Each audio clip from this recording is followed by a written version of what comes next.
so software size is growing by leaps and bounds, and it's everywhere. And we don't know how to write software without bugs. And not enough attention, not enough courses are devoted to this issue of how to make software more reliable.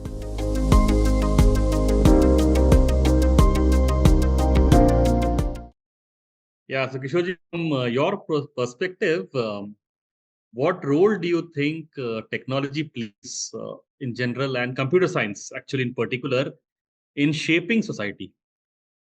Well, certainly there is a positive role as well as a negative role, right? The positive role in helping people's life make better. But there are also negative roles. Some are intentional and some are unintentional. So, and this applies to certainly computer science. In fact, just about everywhere we have software, right? Not just hardware, but software. And you can say that Tesla is a software running on the road, right? Or Tejas is nothing but software, a little bit hardware there. So this is true in just about everything we do. And so, of course, it's making life a lot better. But these things can also make life terrible, right? And as I said, some of it may be intentional, some of it unintentional. People don't realize that we don't know how to write software correctly, and they want to use autopilot and reading a book while doing that. They're in for big trouble, right? So that is unintentional, but there can be also intentional. Many intentional bad things happen due to technology. So overall, you're saying technology has a dual use. It could be used for good purposes, and the same technology can also obviously be used for not so good purposes.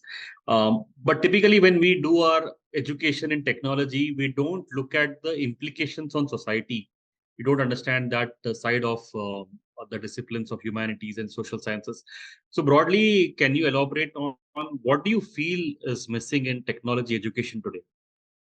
So certainly, ethical aspects, whether you call it derived from religion or dharma, is definitely missing.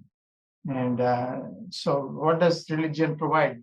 It provides societal group feeling on the one hand, but also the notion of helping others, not be selfish and individualistic totally. So that part is missing, I think, in education in US as well as in India. So if that can be brought in somehow. So the ethics of technology and its use, why to develop a particular technology, how to put the technology to use is what you think is broadly missing. A lot of eyes today are on India because India has genuinely taken a leap in IT technologies and services. So what do you feel is India's role in this entire emergence of new technologies? And particularly if you look at technology education, what would you wish for India? Where do you think India should play a role in this?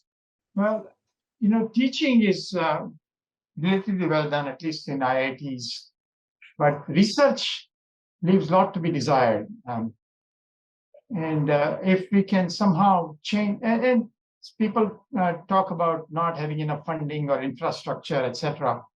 But in my mind, it's the question of attitude. And the attitude in research, at least the limited number of cases I've seen, is not very as it should be. People write papers, and papers may be in useless journals. Just count of papers is what people emphasize, rather than taking some deeper look at things and be more confident that you can do it. You don't have to copycat somebody else's work. So if that can be inculcated somehow. Now, of course, in US, there is a system that has evolved, which made US research what it is, in my mind anyway, is that professors are kept on their toes all the time, unlike most other places in the world. That we only get 9 months salary from the university. If you want 3 months summer salary, you need to get grants. If you have a graduate student in your group, you need to pay that from grants. If you want to travel, you need grants. If you want to send a Federal Express package, you need a grant.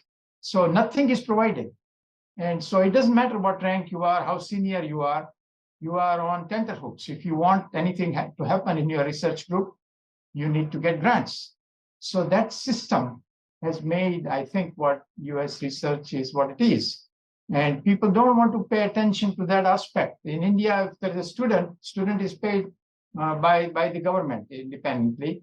So the professor is sort of doing a favor to the student. He is not interested. Here, if I have a graduate student, I am more interested in his work than he himself, because I have to satisfy my granting agency so that I can get my next grant. So that you are fully invested in your research and your research group. If this kind of culture can be brought in, India certainly has the potential. All the Indians who come here do extremely well. So, but they don't while they are over there. And so this has to change. But I've tried whenever I get a chance, but nobody pays attention to this aspect, that this structural change has to be made in order for Indian research to be what it should be. Yeah, thank you for that point. The research culture in institutions here is what you think should improve. Other aspect is about the industry collaborations, which we see a lot happening in very good institutions, right? So Rishihood has taken exactly the same approach. So to deliver this program on computer science and AI, we are partnering with the Newton School of Technology and developing an industry academia model of delivering this education. So you have some eminent faculty members globally like you, as well as you have very eminent industry experts who would be teaching alongside. So have you seen a model like this before, where academics as well as industry experts teach alongside in an undergraduate program? So at least in our department here, this is done fairly routinely. And I assume that most of the universities are doing it, particularly as we have this very large master's program, which is taken place in many US in STEM areas in US universities. And in order to just being able to teach the number of courses and number of people, we have to depend on local industries. But also there is this, you actually 3 tracks in faculty in most universities in US. One is the regular tenure track. The second is what is called POP, Professor of Practice. And these are pure teaching positions. And they tend to be people who have spent more time in industry or who are retiring from industry or something like that. And the third is pure research track. So that's not relevant here, what we're talking about, but certainly industry or people with industry experience teaching, certainly the lower level courses or master's program is very common in US. So that's a very important, a lot of people actually, they separate out the working with industry as grant work versus doing research. But it is possible to, and many of my interactions in industry like that do the solution to a problem from industry and write a very good technical paper on it. So it is possible to do that. So not separate out this working with industry as something different from research. A lot of students who are enrolling at Rishihood are keen to learn from you. So before they join the program, what would be your advice to them? So how should they prepare for it? What should they anticipate from you? So there are two different things. One is that more technical with respect to what I would say about computing, but non-technical, I think what a student is doing in a university is learning how to learn, basically.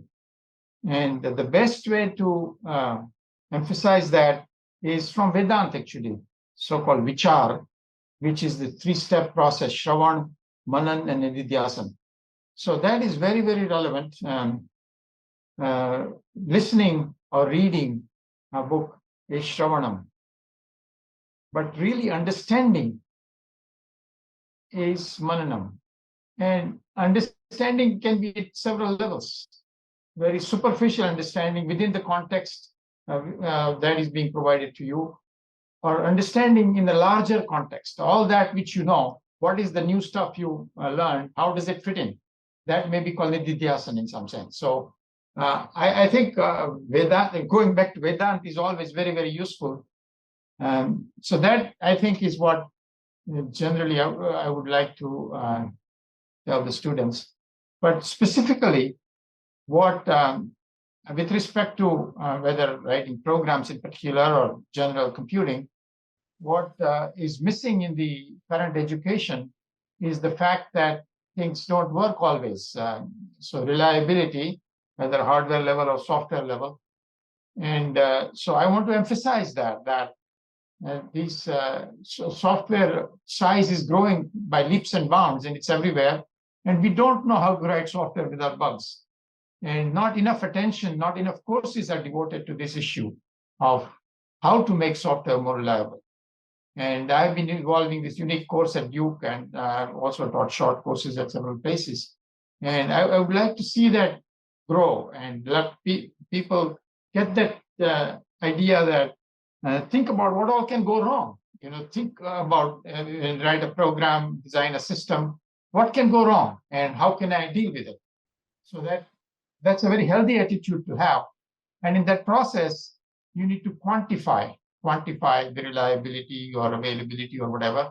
And so quantification requires probability and statistics. That is often ignored in the computing curricula everywhere. That need to be revived in some sense. So that's the kind of a message from my end. Thank you. That's very pertinent. I don't think people connected Vedanta to programming and the mindset, the way you have mentioned that we need to carry that mindset.